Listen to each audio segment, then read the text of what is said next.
Hello, everybody. As you can hear, it is raining outside. A few minutes ago, it was pounding down, but it has eased up a little bit. And it'll probably continue to drizzle and maybe thunder throughout the course of this video. So I hope that that's relaxing for you. But today, I wanted to talk about the Elden Ring Shadow of the Erdtree expansion, which I just finished this morning. So it took me just about a week, a little bit longer than a week, because I spent a good portion of my free time this week just playing the DLC, so I got through it relatively quickly because all my other hobbies took a back seat to this one for a bit. But I wanted to talk about it and give my thoughts about it. And just right off the bat, there will be spoilers in this video. Oh, there's some thunder. Some thunder booming out there. We are safely tucked away inside, though, so no harm to us. But yes, there will be spoilers in this discussion. I will try to hold back on spoilers for a while. I will start talking about things a little more broadly. Talk about, environments and items and things like that. And I will move into sort of more spoilery stuff as we go. So I'll mention a couple times when I'm going to kind of move up a step on the spoiler ladder. So if you don't want to hear, even the names of bosses, for instance, I will, give you a chance to get off the train as I'm about to start discussing bosses. And I'll save narrative lore stuff for the very end, so feel free to stick around for a little bit if you're worried about spoilers, but you'll have plenty of chances to avoid anything you don't want to hear about. But with that being said, let's go ahead and start talking about the Shadow of the Erdtree. So, just in case you're not familiar, Elden Ring is a video game that came out in 2022. And it was quite popular.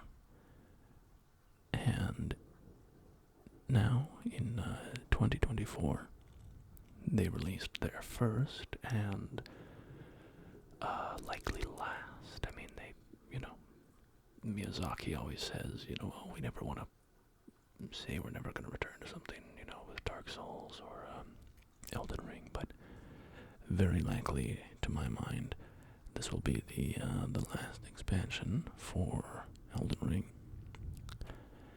And it expands on the story of a demigod from the base game. It tells the story of Mikola, and of course this is in the trailers, so not really a spoiler. And in the trailers, you see a group of adventurers that are following the footsteps of Mikola the Kind. And the DLC follows that thread into a new region called the Land of Shadow. So that is the preamble, and let's start talking about the expansion content itself. So first off, I won't be coy about it and reserve my opinion. I loved this DLC. I thought it was amazing. I had a lot of fun with it. I have a couple critiques, but few and far between, considering the scale of this DLC, which is quite long. So, to start off in a sort of general sense, I thought I would talk a little bit about the new mechanics, the new weapons, the loot, armor, and the treasure that you find. And that is a very, very big thumbs up from me on that account, because the DLC added many new weapon types that drastically change how you play the game and give very different play styles. So for instance, they added martial arts, and they added backhand blades, and they added great katanas and other weapon types that really changed the feel of the game. They added these throwing weapons, so you can constantly be throwing your weapon and it'll return to you and you can throw it again. So, me personally, I did not engage with any of these except testing them out whenever I found them. And this is because for the entirety of my Elden Ring journey, I used a big rusted anchor that I found on the Weeping Peninsula. And having gone through the whole game with that, I sort of felt it improper to abandon it now. And so in the DLC I stuck with it, and I used my big rusted anchor for the rest of the DLC until the end. And in fact I actually added a second rusted anchor partway through because I was on a New Game Plus file. New Game Plus, I think. To be exact, I think I'm on New Game Plus. So I swung by the Weeping Peninsula again and picked up a second anchor and started dual wielding them. But I did play around with some of the new weapons as I found them, and I found them to be very fun. And were I not sort of stubbornly attached to this one weapon that I used, I very much would have liked to play with some of the other ones. The martial arts, for instance, looked very fun. There's a variety of new armor added as well. It seemed to me that they tended to add little buffs to the armor, or little,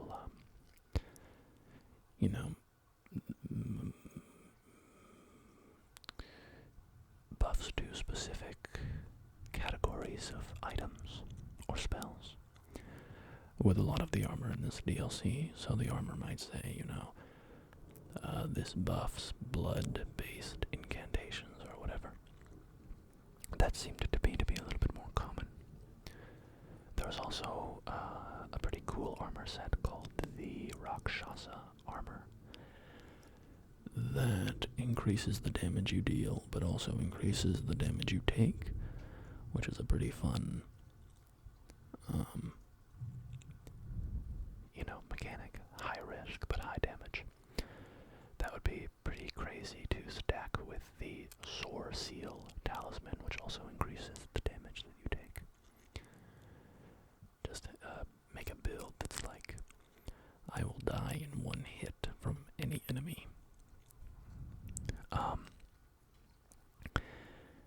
So, yeah, I liked all the new armor. I will say, first, small critique of the day.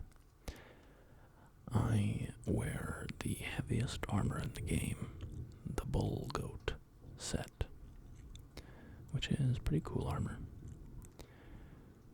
And that is from the base game. And going into the DLC, I was excited about finding even heavier armor, because I assumed that there would be heavier armor. But, there's a plane going by. But there was no heavier armor introduced in the DLC. So, I would go along, and I would see a boss or a character wearing armor that looked really heavy, and I would say, oh boy, that's gotta be the armor that's heavier than the one I have now. And sadly, it never was.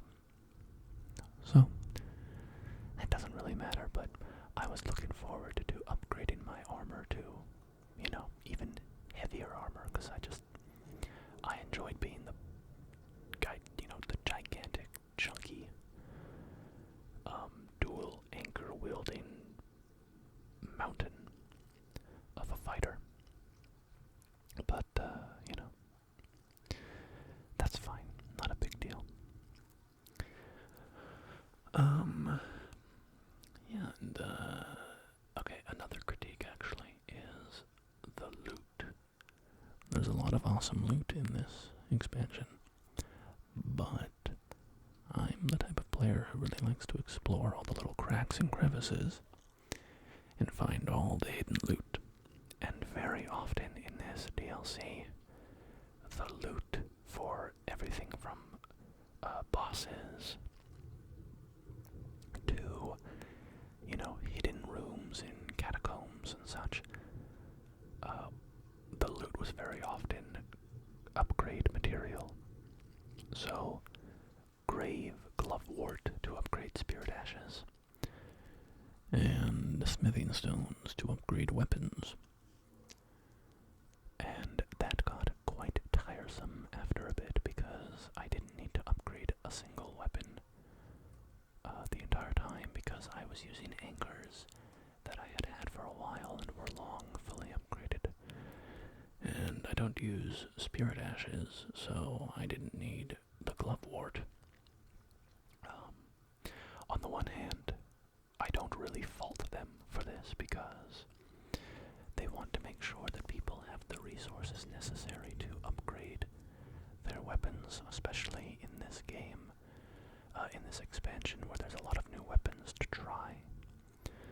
So I think it was a reasonable thing to have a lot of crafting material accessible in the expansion. But I think in terms of the exploration and discovery of loot, too high of a proportion consisted of these crafting materials. I think it would have been nicer if they had just added, merchants that sold you all the smithing stones that you would need, which that is in the game, to be fair. I mean, you can do that already. You have to find the bell bearings for certain merchants, to bring to the round table hold, and then you can buy those things. But,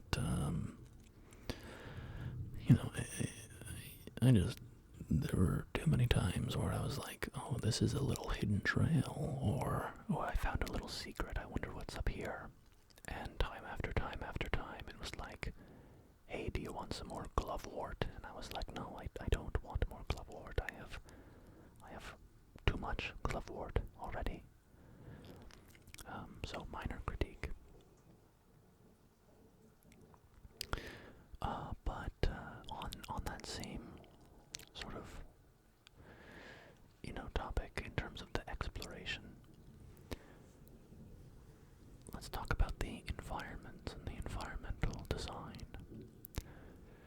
which was phenomenal. And now, FromSoft never misses with environmental design. Their environments are always impeccably crafted. They are so beautiful. They are so evocative. So interesting to look at over and over and over again in this DLC. I found myself stopping and just panning the camera around slowly to just take in the whole atmosphere from right to the left.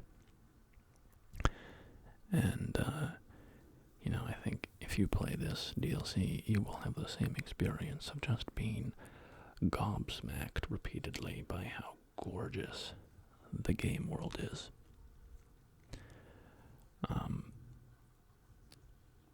I guess just to give warning, I'll talk a little bit about the environments. So if that is something that you wouldn't want to hear about, specifics on environments, feel free to dip out now. But let's start with the very beginning area, the Spirit Grave Plains. This is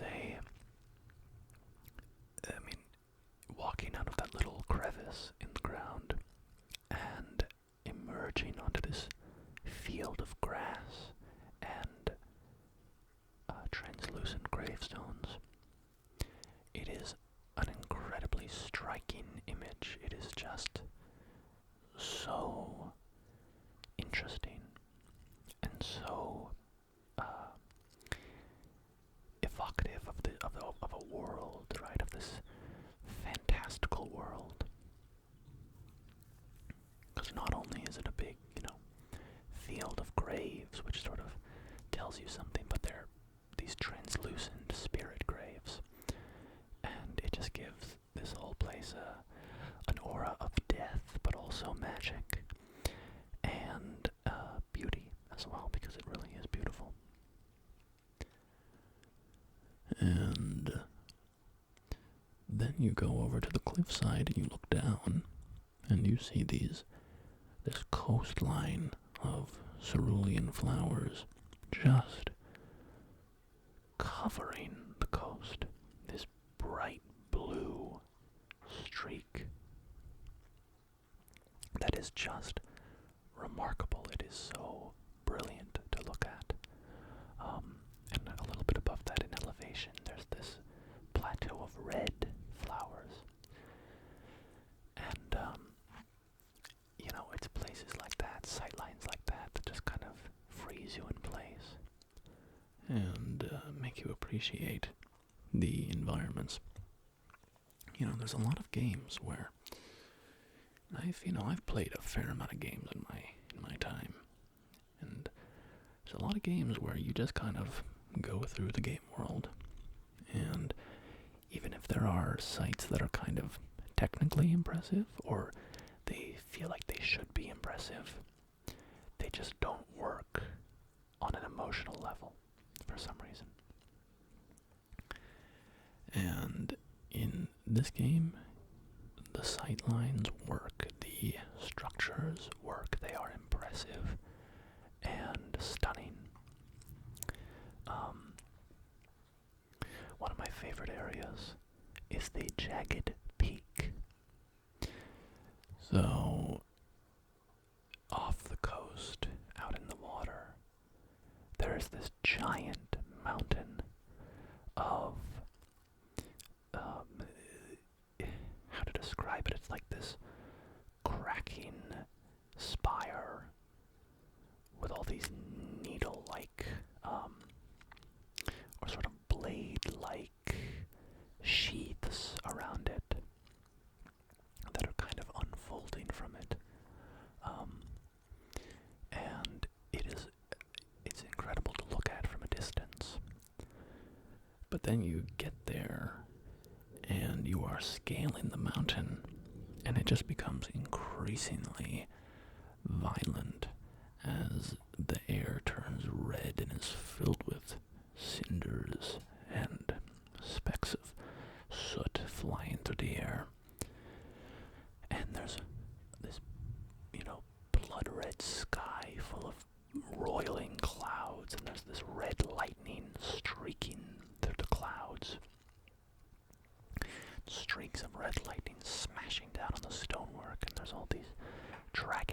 corpses littered around the slopes. And it's just this place of primal nature, completely unbridled storm. It's really beautiful, and it's just incredible to look at. So, yeah, I mean, a lot of these areas, maybe I should move on from this topic because I'm just gonna be saying, oh, it's really beautiful to look at over and over again. But it is. So maybe we'll move on, because I'm not sure I have much interesting to say about specific areas besides you should really play it and look at them, because holy cow, they're gorgeous. Last thing I'll say on this is the Erdtree is just phenomenal. It is looming over this whole place, And it looks so sickly and twisted and broken, and it's leaking this yellow light. and it looks like, it's being strangled by this second growth spiraling up its trunk. It's really phenomenal. A really phenomenal set piece. But yeah, let's move on. What should we talk about next? Should we talk about bosses? You know what, before we get into bosses, because that'll be kind of another step up the spoiler ladder, Let's talk a little bit about difficulty, because this has been a big conversation around this DLC. people saying that it is very, very hard, and that it May be too hard. And this is something that comes up every time a FromSoft game comes out. We kind of play through this exact discourse around difficulty. And I think it's coming up again with Elden Ring, because so many people were introduced to this game series. Not series, but the FromSoft games are basically a series. Spiritually. So many new people found their way to these games with Elden Ring. And so there's a lot of people who haven't, been exposed to these difficulty conversations before. And I wanted to talk about it a little bit because I think people get confused about what Is actually happening here. people people talk about how hard these games are, but the games are kind of as hard as you make them. And so what I mean by this is, like, everyone who's talking about the difficulty of this is coming at it from a different perspective. Not only from skill. Skill plays a role, of course, your ability to, handle the controller quickly and react quickly and, hit your strikes and blah, blah, blah. Skill is, of course, a part of it. But everybody is a different level. Everybody has, collects different number of Erdtree fragments, which upgrade you in the DLC, make you stronger. Everyone has a different play style. Some people use spells, some people are melee fighters, some people use bows, some people... the melee fighting itself is hugely different from weapon to weapon, Some people fight with very quick series of punches or strikes. Other people, like me, have these big heavy weapons, and you wind up for a big heavy strike. So there's all these different things at play. And so then people get together and they have these conversations about, is this DLC too hard?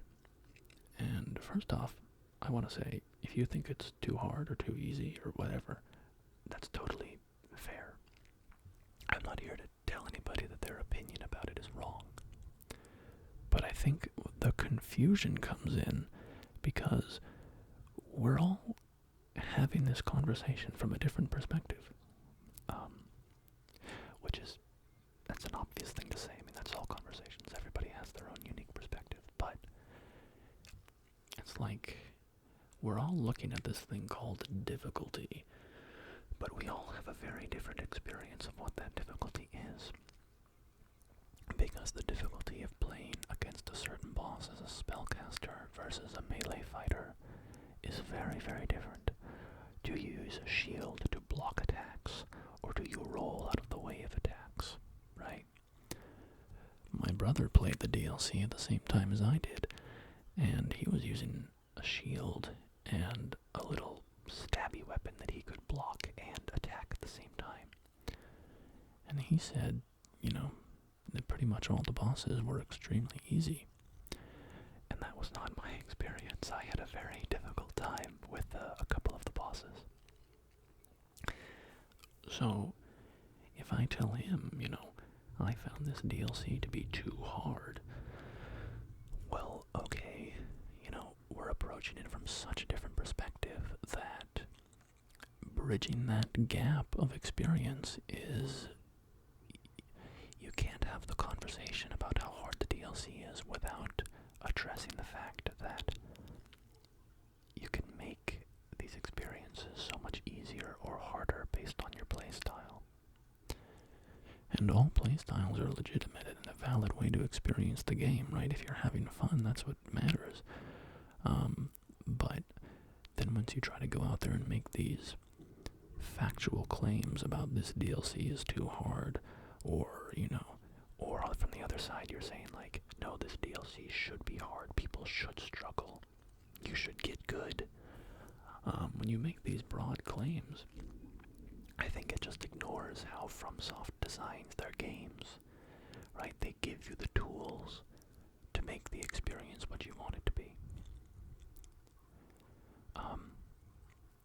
So, I think that's enough said about that. I mean, basically my point is just that I think there's this disconnect when we have this difficulty conversation,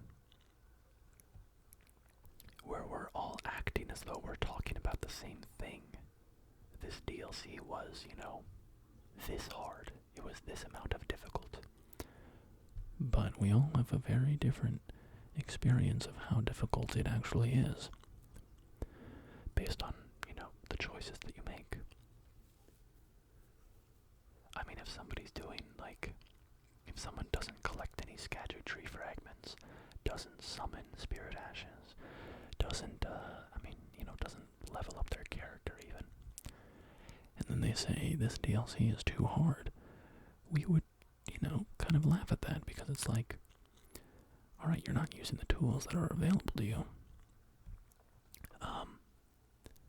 But at the same time, it's totally fair if you're like, it feels like they ratcheted up the difficulty to unfair levels, right?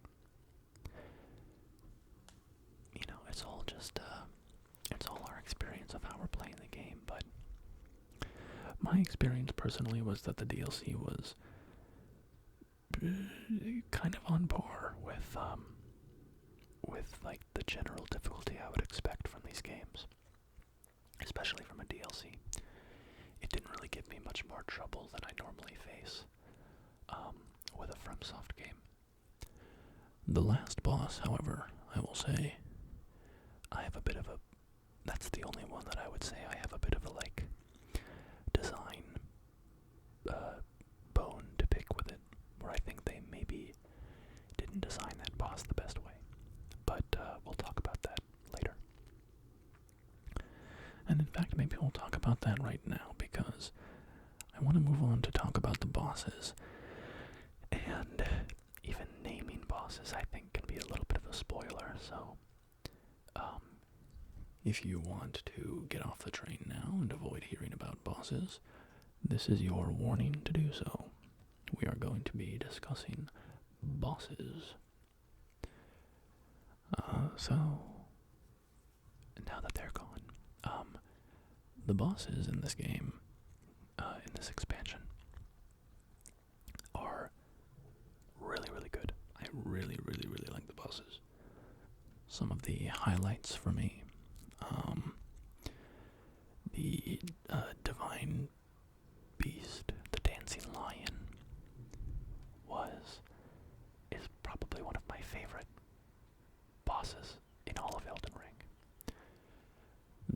music, the different phases of the storm that it goes through. These big dance-like movements and steps, and just the design of the boss. It's so cool. It's such an experience. As it's changing through these varieties of the storm, summoning lightning and then snow and then, a windstorm. It's just incredible. It's a really great experience. I loved that boss. What else stood out? The Putrescence Knight. The Putrescence Knight was a pretty hard boss for me. I am a roller. I roll to avoid attacks, and its attack pattern really messed with me. Its rhythm of strikes I found very difficult to learn. It was very unintuitive, and so I would often mistime my rolls. But once I figured that out, it was very satisfying to get all those rolls perfectly timed, and just everything felt so precisely placed to let me roll, in this certain way, and then get the punishments in. It was awesome. I really liked that fight by the end. Also, just a cool design. This big slime knight riding this poor horse that just looks like it's not having a good time. So that's a great fight. Mesmer is a good fight. Meter, the Mother of Fingers. That's a great fight. Just the design of that boss. It's disgusting and cool and gross. I just really enjoyed that battle.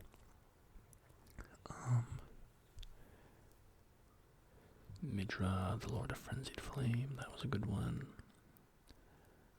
My character has embraced the Frenzied Flame. That was my first ending that I did.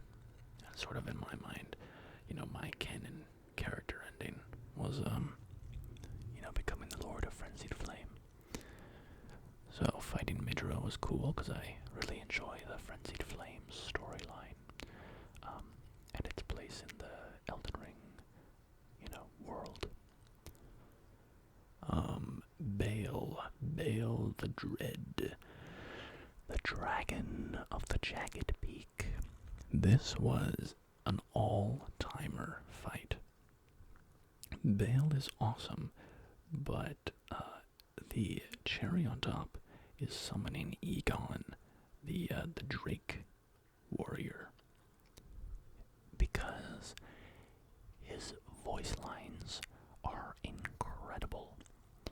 You summon him, and he is suddenly screaming, Bale, and he's cursing him and just yelling like a madman. It's really amazing. So, Bale the Dread is one of my favorite FromSoft boss fights, I would say, of all time, because of primarily Egon. Well, not primarily Egon. Bale is an awesome fight on its own. When he goes into his phase 2 and his big wings come out and he's shooting off these laser beams, and it's just amazing. I really, really dig that fight.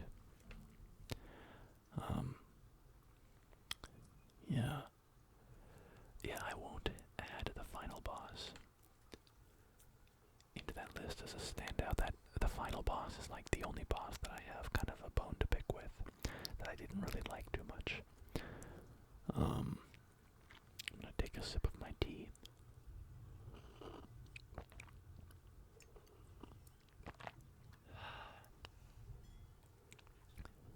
And I'll leave the final boss vague for now because, I don't want to spoil that.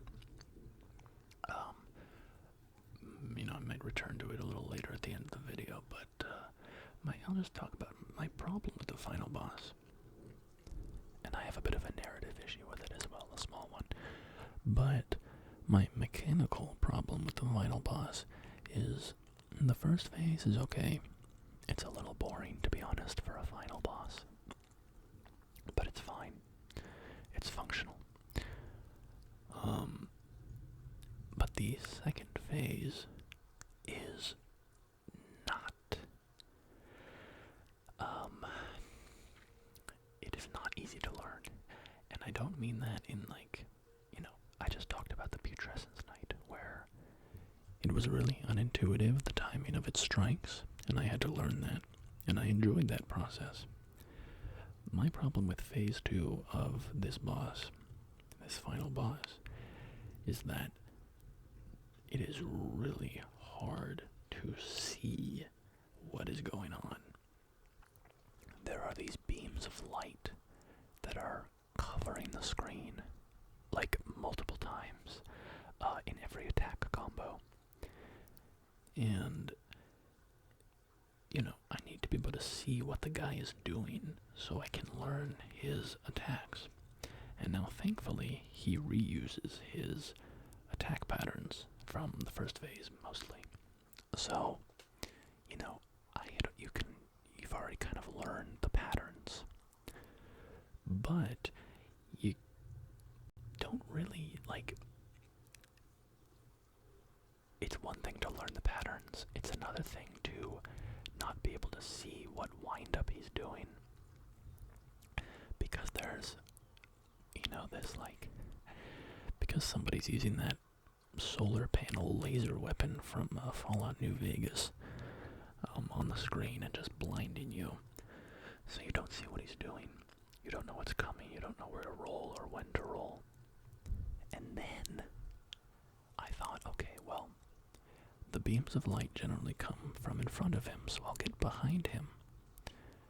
But the problem with that was he's got this little thing on his back hanging on that has so much hair. It's this white hair that's just overflowing the character model. And so when I was behind him, I couldn't really see what he was doing in front of him. So I didn't know what wind-ups he was doing for his moves. So I don't mind boss difficulty in terms of difficult patterns, high damage, whatever. But I don't enjoy not being able to even perceive what is happening. And I don't want to overstate the case, right? I mean, I did beat the boss eventually because I kind of learned somewhat how to deal with these issues.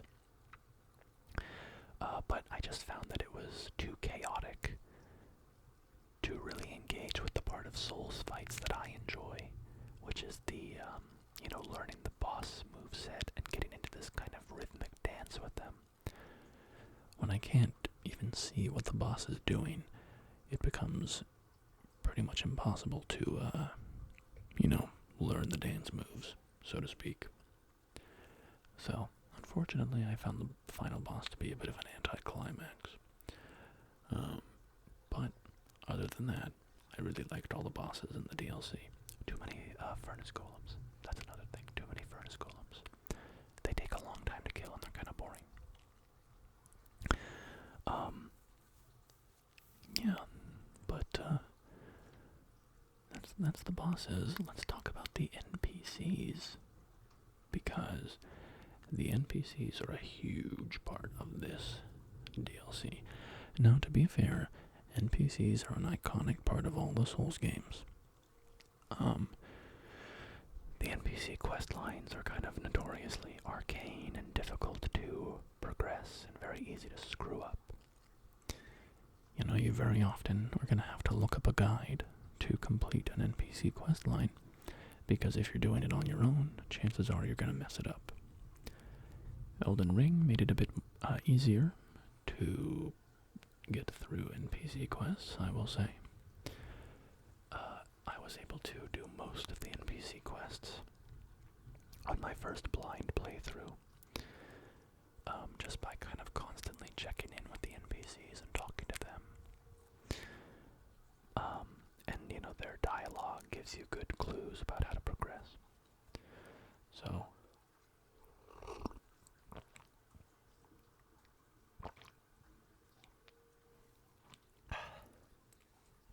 So NPCs are, they're an iconic part of the Souls games. But this DLC, to me, offered a sort of culmination of FromSoft NPC design, where they all had their individual narratives, but were also very tied together. And in the past, NPCs tend to be segmented. They either have their own little quest line that doesn't tie into anybody else, or they maybe pertain to like one other character, two other characters at most. And they're kind of isolated, progressing on their own tracks. But what I loved about this expansion's NPCs is they all have their own little quest lines that you're doing. But then these quest lines all feed into this final encounter with the NPCs. This kind of narrative climax that ties together in a neat little bow all the narrative threads from all the individual NPC quest lines that you had done. So, to talk openly about the NPCs, so spoilers for NPCs. Spoiler warning. The narrative progression from all of these people are charmed by Miquella's charm, and are all basically here because they're forced to be. And that charm breaks. You get to know these people in their context, and then that charm breaks, and suddenly everybody's at each other's throats. It's this fantastic twist that happens partway through the DLC that really amps up the narrative stakes for each character, because now they're free to do whatever they want. And what are they going to do? Well, Lita's going to go try to kill the Hornsent. Tialier is going to go try to find Saint Trina. Freya's going to go investigate General Radahn's, this pact that he made. Moore is very sad. He's a very sad boy. Sir Ansbach is, on this journey with his allegiance to Moog and his hatred for Miquella. So, they all break off and start doing their own thing. And then you progress all these quest lines individually, and based on how that character turns out at the end of the quest line, that determines their allegiance to Miquella. And if they are, if they've given their allegiance to Miquella, or to you, or, not to you specifically, but to fight against Miquella.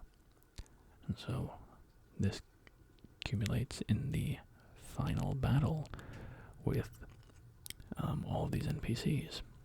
And this, to me, was an even more exciting moment than the actual final boss battle, because I was invested in these NPCs. And so, to have this moment where they all get together in a big fight, based on the sides that they've all chosen, and you know why they've chosen it based on the quest lines that you did with them, I just thought was a phenomenal payoff. I loved it, loved it, loved it. And to me, it kind of pointed to a new era of FromSoft NPCs, where they are getting more ambitious with their NPC quest lines. So, in my game, I had Sir Ansbach and Tialier on my side, fighting against Leda, Moore, Dryleaf Dane, the Hornsent, and Freya. So a 5v3 fight. And initially I thought you could maybe get different orientations of the sides,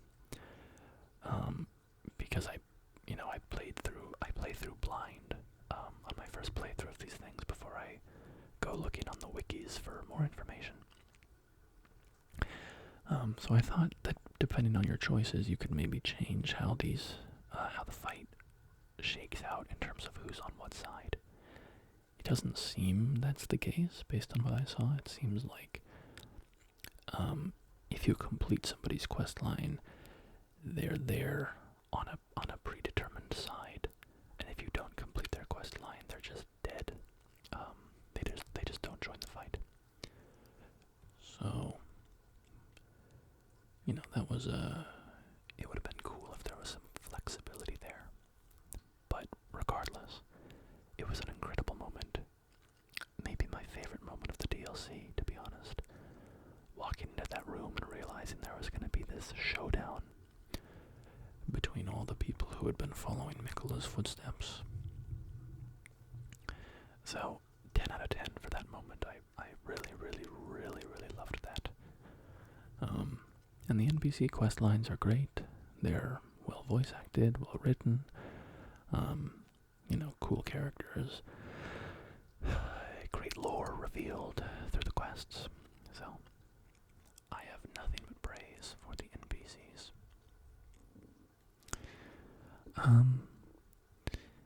And I guess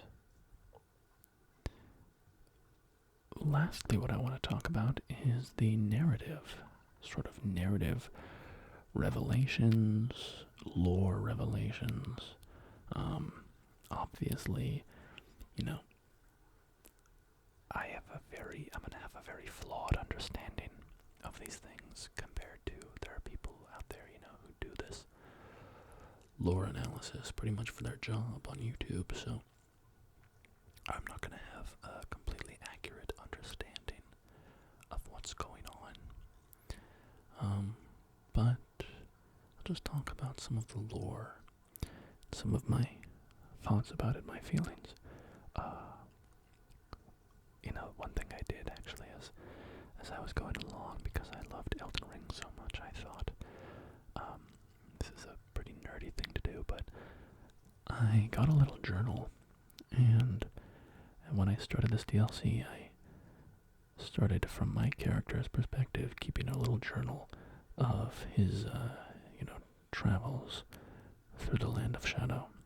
So, I now have a journal that chronicles his adventures through the land, the things that he encountered, the people he met, the people he fought. So that's kind of cool. I enjoyed keeping that journal. Helped me sort of slow down and process what was happening in the story and such. But my character is, I think I said already, embraced the frenzied flame. So in my headcanon, he was he was following Mikkola, not to help him, but to kill him, so that there would be no more demigods left to challenge my character for the throne when my character became the Lord of Frenzied Flame. So that was my character's motivation. But yeah, narrative, lore. There's a lot of awesome lore in this, a lot of very compelling lore, interesting revelations, really good backstory about America. We find her home village, and it seems like her people were being,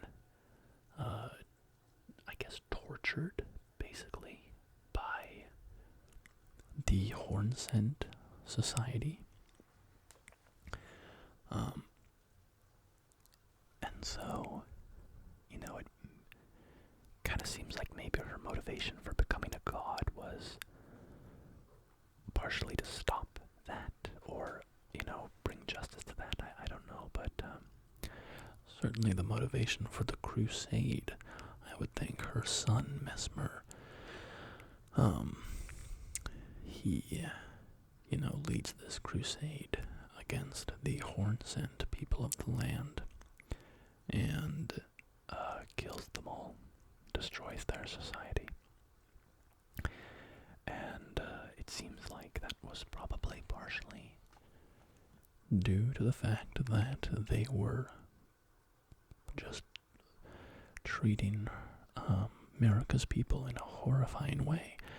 You find there's the jars, right? We remember the jars from Elden Ring's base game. the living jars that walk around and have arms and legs. Well, in the base game, they were kind of these peaceful, honorable sepulchres Of heroic remains. You know, you have somebody like Alexander who is trying to collect the remains of great warriors so that he can become a great warrior By putting their remains into himself. And, you know, the jars are targeted by poachers after their meat. So there's this sense of them as like somewhat honorable, peaceful, weak, friendly, maybe heroic in certain circumstances. But then you get to the land of shadow, and it seems that they're stuffing criminals into the jars, along with shamans from America's village.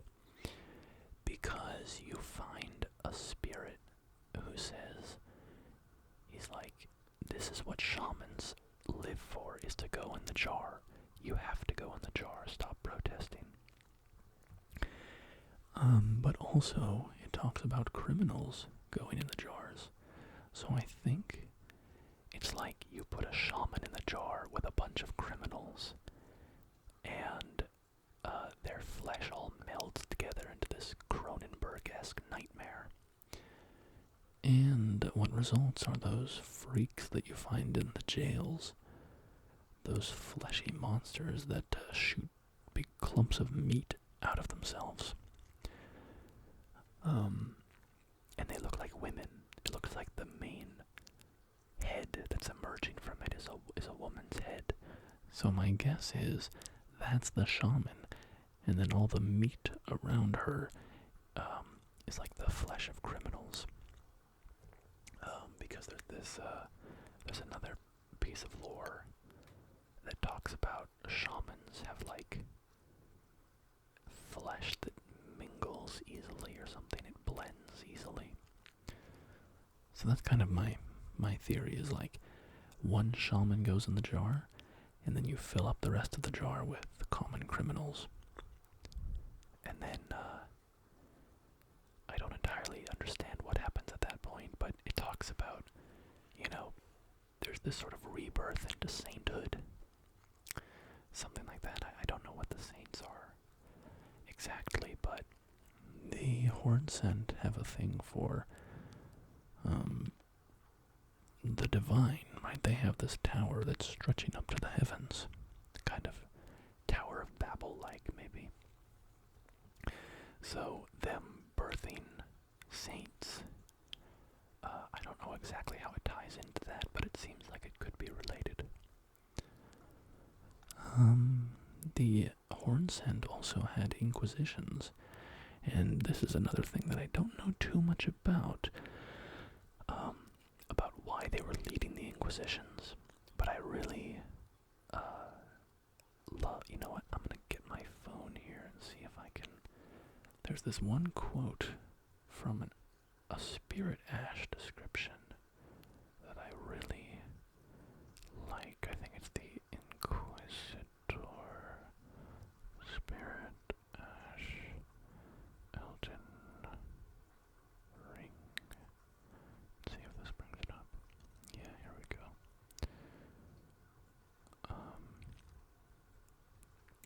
So this item description says, ashen remains in which spirits yet dwell, used to summon the spirits of two horn-sent inquisitors.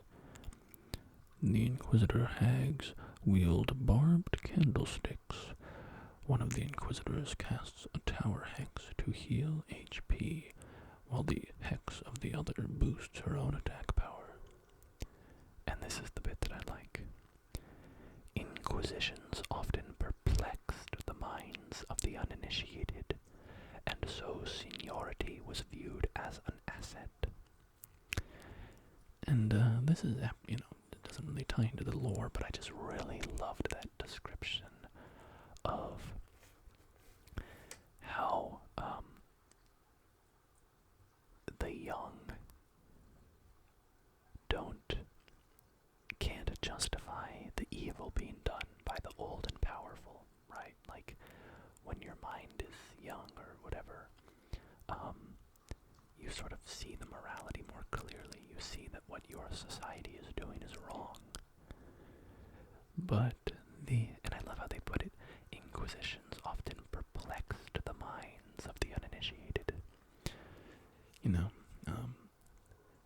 It's just this sort of roundabout way of putting it that's very flavorful, very artful. It perplexed the minds. You can see that, the uninitiated probably protested the Inquisitions. They were Against the Inquisitions, or found them to be wrong, or didn't understand why their people had to do something so terrible. And so seniority was viewed as an asset.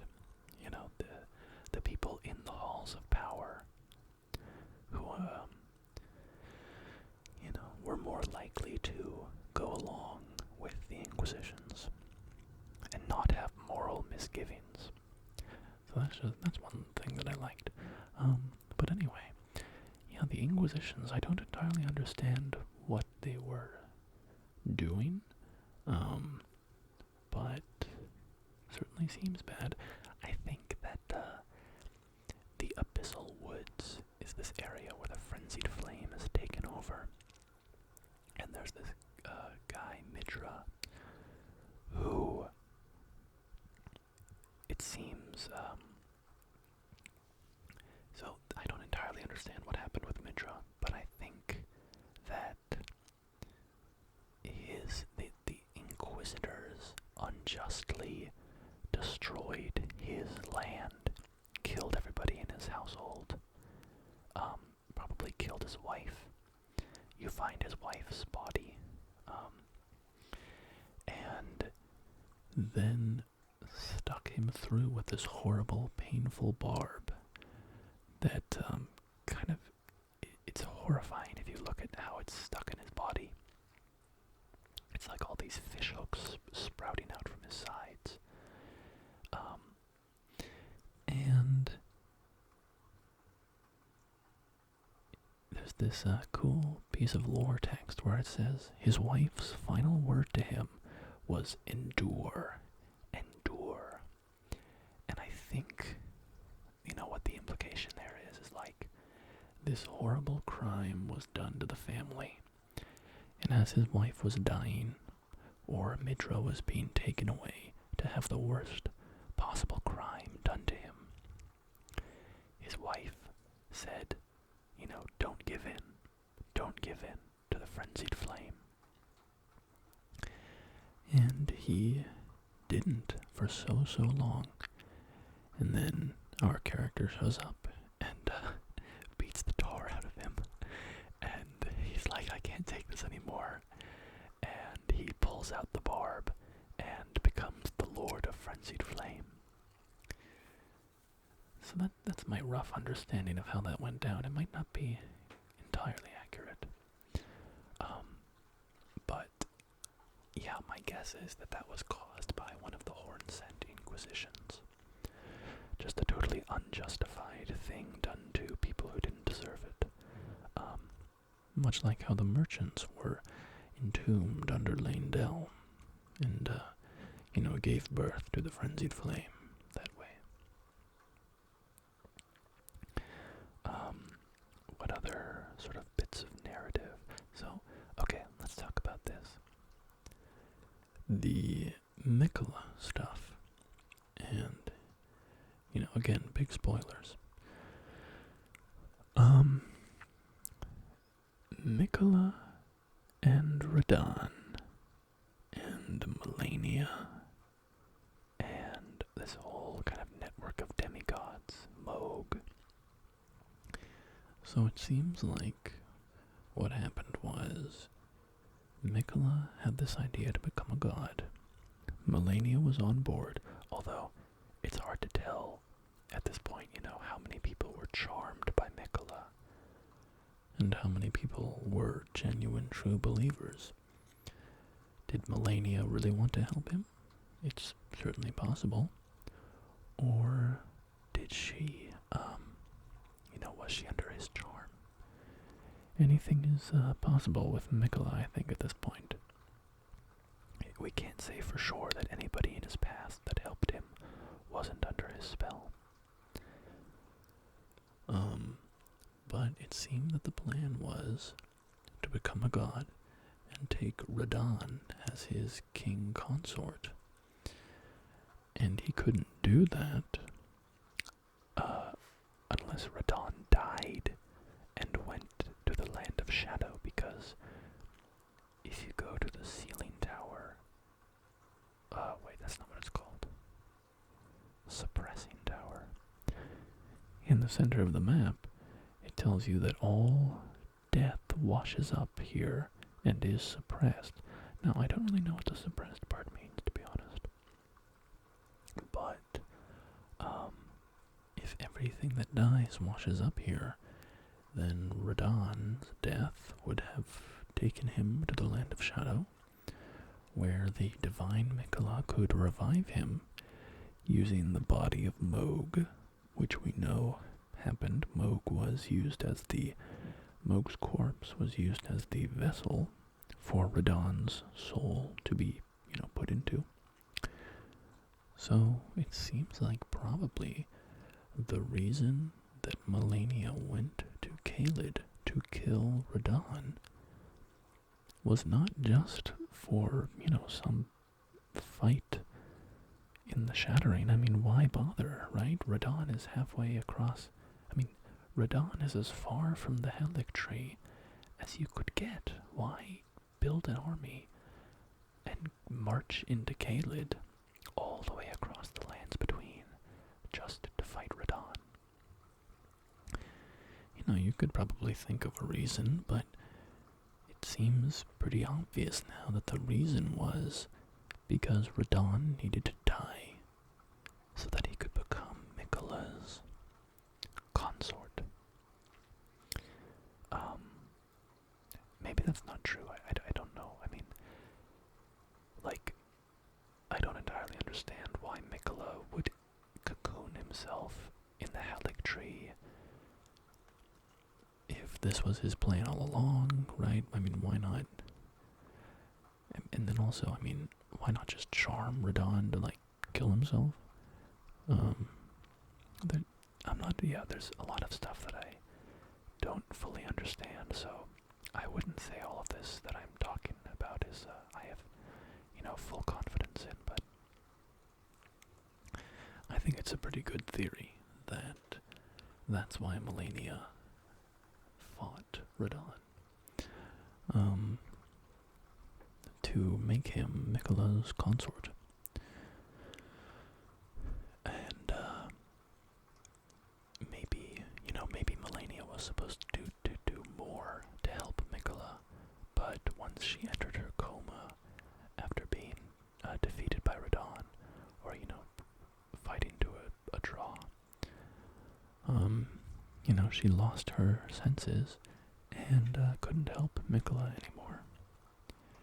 It also seems like this idea that Moog kidnapped Mikola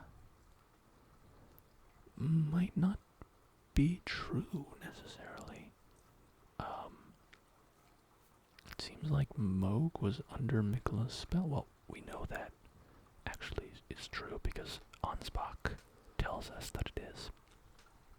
He tells us that he tried to kill Mikola to free Moog from Mikola's charm, but Mikola just charmed Ansbach instead. So,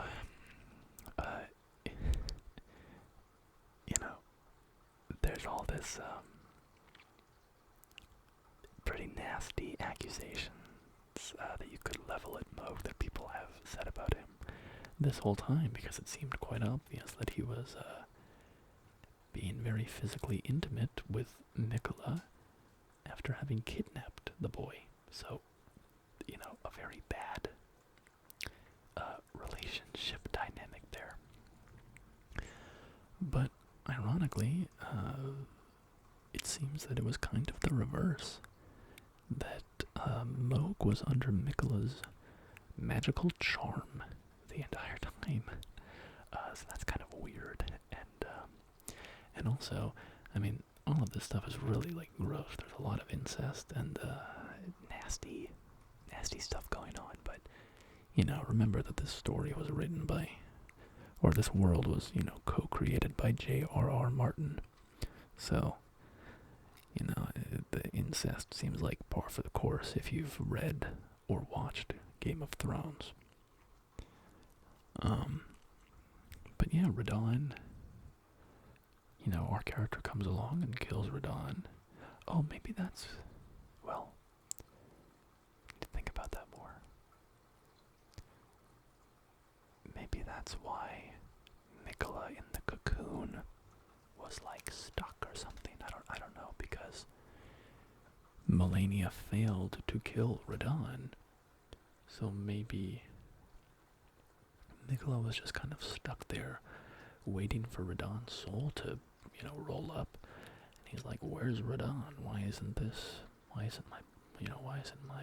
my boy toy here?" And then our character comes along, of course, and kills Radon and sends his soul to the Shadowlands. And the plan goes into motion at that point, maybe. I don't know. Yeah, one thing I was disappointed about was that we don't hear Radon speak. I was kind of sad about that. The voice acting in these games is always so iconic, Rykard says like 3 lines, and he is forever seared into our memories with those 3 lines. And we fight zombie Radon, so of course he's not going to talk. But then we finally get Radon again, in the flesh, with his soul in him, and he doesn't say anything. So I thought that was kind of lame. It would have been cool to hear Radon speak, say a line or 2.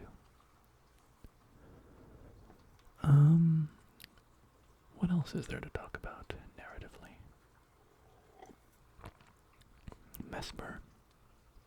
Mesmer's pretty cool.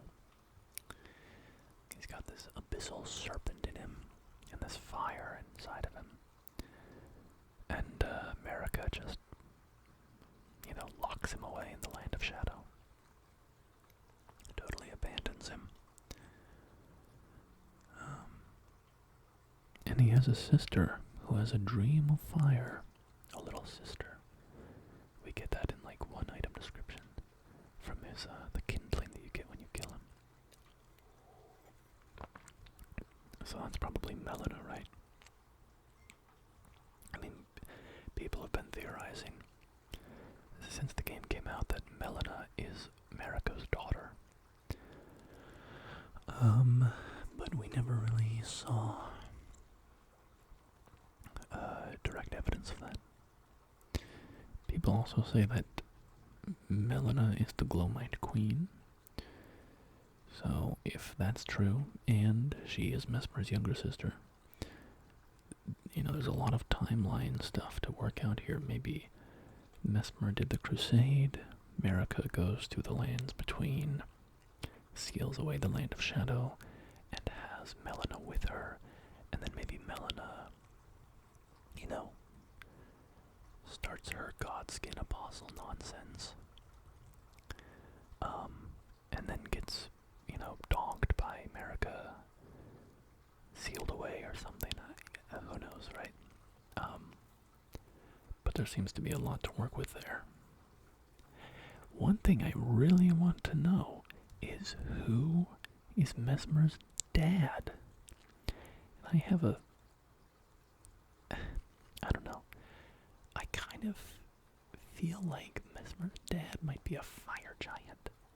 And I think that's maybe not true, but I mean, well, it could very well be that America made Radigan, like had Radigan with her, and America maybe had Mesmer and Melina with Radigan, and so those were their first two children. And then America goes to the lands between and marries Godfrey, and so on. We know the rest, right? But maybe she had a baby. Maybe she had two babies with Radigan before Godfrey ever came into the picture. Because Radigan's red hair on Mesmer would, make sense. But the reason I say fire giant, and I don't think that that's true necessarily, but there is a fire in Mesmer. So if part of his lineage came from flame, that would make sense. And of course, the fire giants are. It's in the name. They revolve around this fire. They're god of flame. They're fell god. And it would also kind of work with the idea that America sort of betrays all these people, right? She betrays the Horn Scent based on the story trailer. Granted, not much of a betrayal, I would say, when you are being treated so horribly. Like, maybe definitionally a betrayal, but sort of spiritually not a betrayal. It's just justice. Or, getting back at the people who are oppressing you. But regardless, right, America might have, seen that. I don't know. It's all speculation, but I would be really interested to see if people sort of piece this together better than I have, and could figure out who Mesmer's dad is, and presumably Melina's dad as well. If I had to guess, I would probably say Radigan. Oh yeah, the other reason I was thinking fire giant, besides just the flames, is the furnace golems. The furnace golems have fire giant faces on them, like on their kneecaps or something, and that's a connection that just seems very juicy. And obviously they're full of, fire, kind of like the fire giant, and they're shooting off big balls of flame like the fire giant. So I don't know. It seems to me that there's a fire giant connection here. And so I thought, maybe the fire giant is Mesmer's dad, but, who knows? It could just be that his curse with the abyssal serpent / his inner fire are because all of America's children with Radigan have curses. Melania has the Scarlet Rot, Mikola has Eternal Youth, Melina, maybe that's where her Glowmite Queen powers come from, and Mesmer has his inner fire and the abyssal serpent. I'm curious if those two things are connected, or what the deal is with that. But,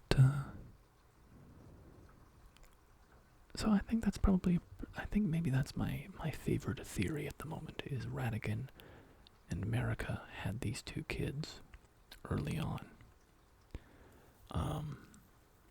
And then once they banished the lands of shadow away, then America ditched Radigan, married Godfrey, and so on, so on. We know how the rest goes. Because that would kind of make sense, right? Because, you get to this new land, and it's like, okay, we have these, we're fighting a war with the giants, and now we're fighting a war with Liurnia. Radigan, just go marry her, like, if they were already a team working together. Maybe it would make sense. I don't know. I mean, but who knows? Did America have to go through the Divine Gate first to get Radigan? Like, if that's a deity thing, she probably had to go through the Divine Gate first.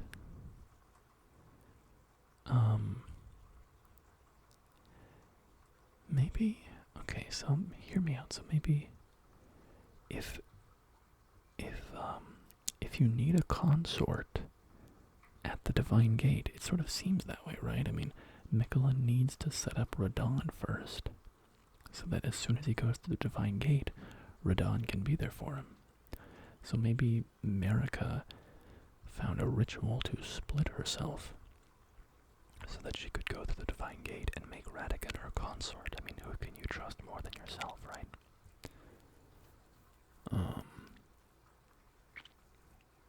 Yeah. Or maybe she went through the Divine Gate and split herself immediately after once she had the powers of God. Who knows? I mean, there's also all the stuff with the two fingers that we learned from Count Ymir. And he's talking about how, the two fingers, they could never be trusted. Like, their connection to the greater well was cut off. They're all, this whole system has rotten roots. So who knows what the advice was that Marika was getting from the fingers. Maybe they taught her how to split herself into Marika and Radigan. I don't know. Well, I have been yapping for a while now, haven't I?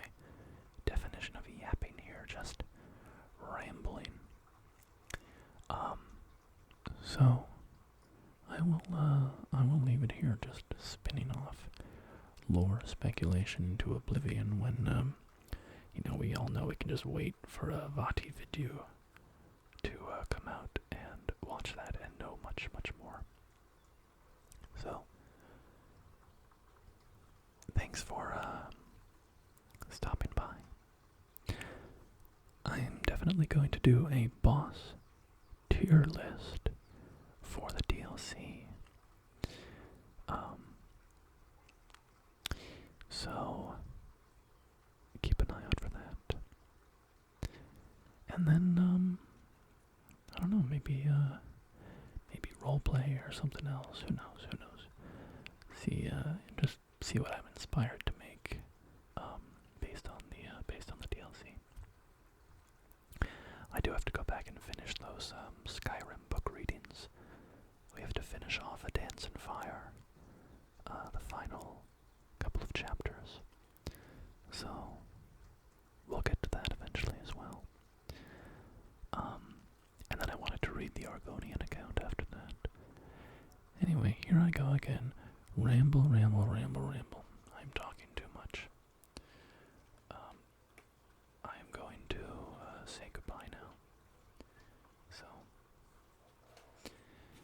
take care. I hope things are going well for you.